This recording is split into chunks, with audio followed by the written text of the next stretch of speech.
Yesterday we had very strong winds, and unfortunately, one of these doors that I had placed on this side, and the wind was coming from that opening, it just took it in the air and smashed it in the ground here behind.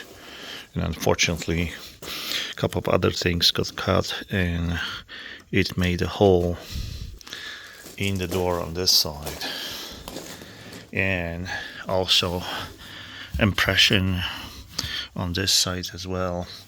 And I don't know what these are, but also they are kind of sort of impressions. So I plan to use this door to create a table, and my only concern was whether I will be using it in the future, but it looks like right now I have a very good excuse, because I will never have a good use of it as a door in the future. So I can do it, and I can use it as a table. The benefit of that is of the door is just very, very flat.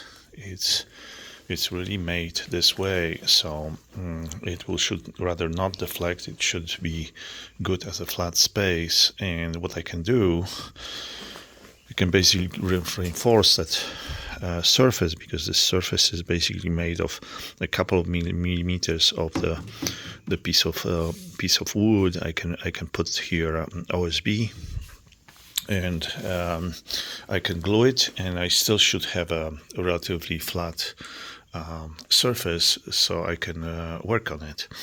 And that's what I will do, and most likely we'll be starting doing this today, because I need to make the doors so this situation doesn't happen again.